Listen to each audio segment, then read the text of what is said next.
Welcome to Alumni Spotlight, reflections and insight from Commonwealth University, Mansfield alum. As part of Alumni Weekend, recently retired Professor of Music and Director of Choral Activities, Dr. Peggy Detweiler, was honored for her years of service at Mansfield, where she conducted the concert choir, festival chorus, and chamber singers, and taught choral conducting and methods. In this episode, Mansfield alum Dr. Jason Strunk reflects on how Dr. Detweiler and Mansfield University impacted his life and career.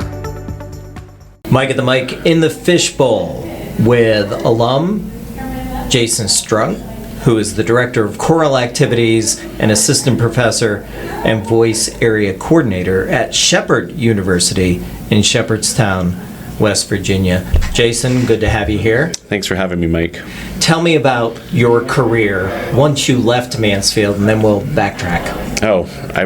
It's so broad. I spent some time working as a church musician and fell into a theater career and worked pretty extensively in the regional theater and in equity shows.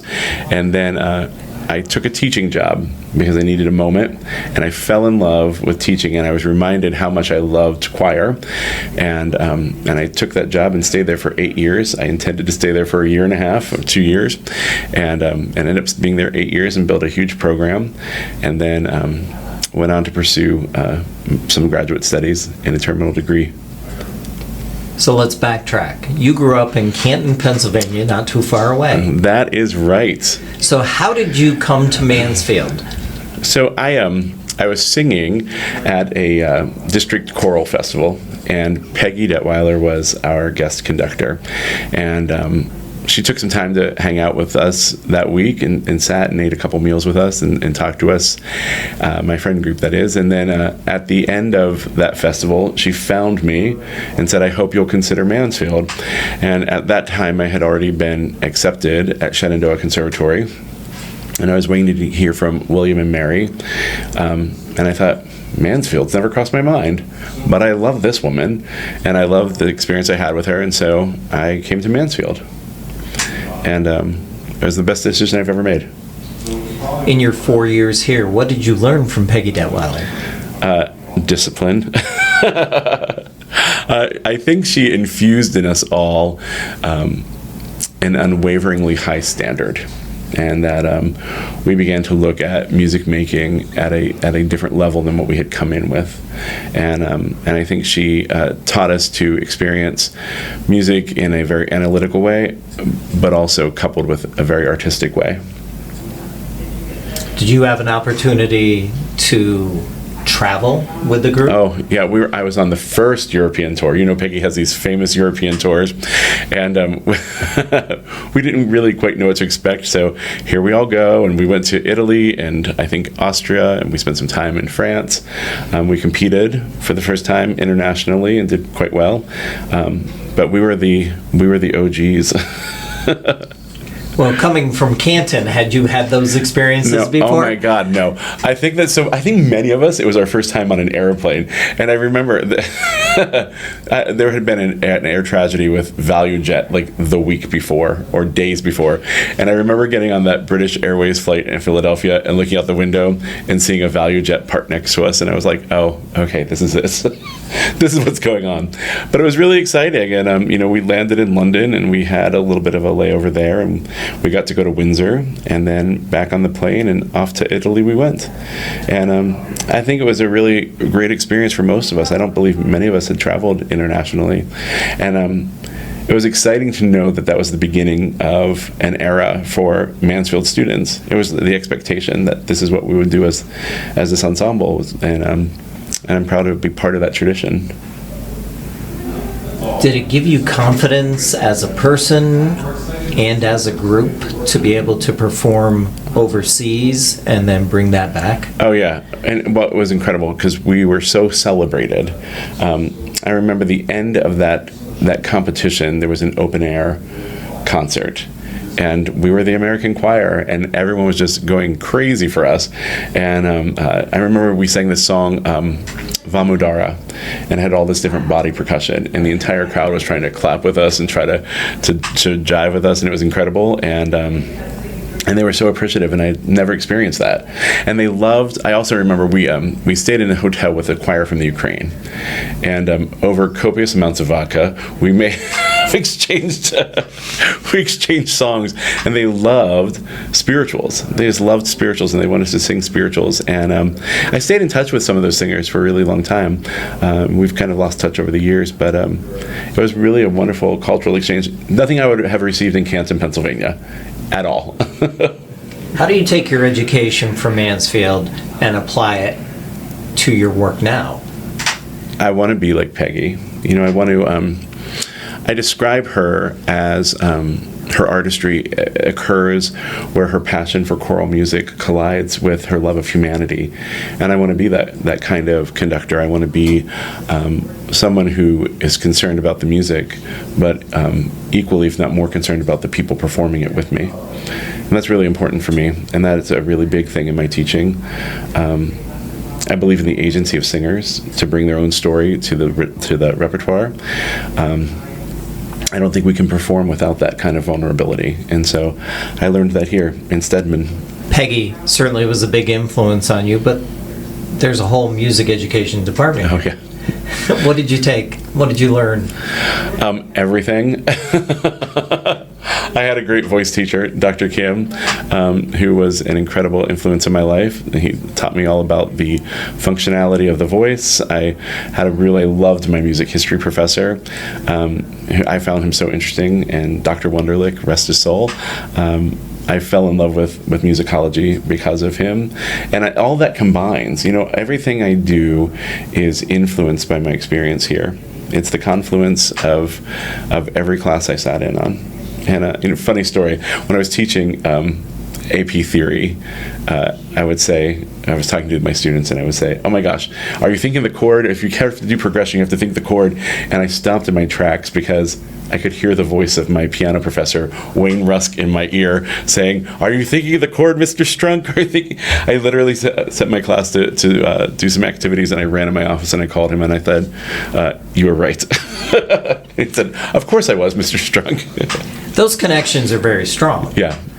And I think that's, when you have a smaller school, you can make those connections with professors. Yeah, Mansfield is great. The program here, what's fascinating and marvelous about it is that we don't have graduate students.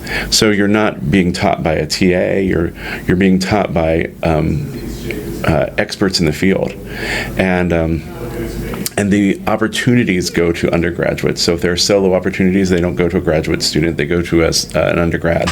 And so, I highly recommend undergrad programs. They're underrated, and especially in a time where kids are really interested in the brand of a university, and they don't look at smaller programs sometimes. They're really missing out. The growth happens here because it's organic and genuine. It's not like a factory. And I think that's so important. Well, I was going to ask you to give a marketing plug for Mansfield, but I think you just did. If someone is interested in music, how did you develop your interest? Well, my dad is a pastor, but he really wanted to be a musician, and there's a whole story behind that. But my earliest memories are sitting at his feet almost nightly while he played the piano. And it was just, music was just a part of my home, and I grew up and I loved it, and I loved to sing. And when I got into high school, I started singing in the PMEA system. I don't know if you're familiar with that. No. The Pennsylvania Music Educator System has this great process where you start as a district chorus member, and you just kind of keep auditioning until you make all state. And there's something about that it's a high level of music making at each of those turns, and it makes you fall in love with singing in an ensemble. And I did. I just loved it, and I loved I just fell in love with hearing harmonies, and I fell in love with telling stories. I come from my grandfather was basically an Appalachian storyteller, and stories were such an important part of my life, and I love the ability to tell stories through music, and to impact change, and to represent people, and to just give people a voice. And make people, the audience think. I think that's the important part of a concert, is to leave the audience thinking about what they've just listened to, or reacting to that. It's really easy to look at a piece of music and say, "Oh, that was beautiful," but it's quite something different to say, "Oh, I'm really thinking about that performance weeks later." And I think that's where I've come from. That's kind of been my tale all along. How important is it for alumni to come back and give back? Oh, without a doubt. We need Mansfieldians now more than ever. We need to come home and connect with our alma mater. We need to see what's happening here. We need to lend our voice to the processes around us. Most importantly, we need to lend our resources to students here. I think that if we're going to remain Mounties, that we have to support the kids that are here now, and give them the resources that we had, give them a leg up. The beautiful thing about Mansfield is we've always been this university of first and second generation college students. We've typically come from the middle class or from blue collar families. We're just working class, salt of the earth kind of people, and sometimes those people are forgotten, and we have a responsibility to give the students today the same things we received. So, if you're listening, write a check now. There's lots of ways to get involved. Dave Donlick has done a great job since he's been alumni director. There's lots of programs to help kids. We have, there's this professional closet that we can donate clothes to, that kids can come and get outfits for interviews. There's something like Professional U, where kids can come and interact with alumni who are in the field and who can offer mentorship. Of course, there's lots of different agencies on campus, TRIO being one of them, who helps kids. And I think that's the big takeaway for me from being involved at this school in the past couple of years, in the capacity of being on the alumni board of directors, is that we want to care. Right? We want to care about these kids. We want to see kids go out and succeed, and we want to see the legacy of this university continue. And so, that's a good plug. Thank you very much. Yeah, I really believe strongly in that. I really believe in in opening doors for people, and I believe strongly in sharing power with people who traditionally are marginalized, and people who come from poverty level homes or middle class level homes can be easily marginalized, especially from rural America. And I believe in sharing power with those people so that they too can go out into the world and share power with others. Share the power. Jason Strunk, Director of Choral Activities and Assistant Professor and Voice Area Coordinator at Shepherd University, and an alumni of Mansfield. Thank you so much for being here. Thank you. You've been listening to Alumni Spotlight, reflections and insight from Commonwealth University Mansfield alum. Listen weekly to Alumni Spotlight, Sunday mornings at 9 a.m. on Mansfield's loudest voice, WNTE 89.5 FM. Or access the podcast on demand by visiting the WNTE stream at WNTE895.wixsite.com/WNTE. I'm Mike at the mic. Thanks for listening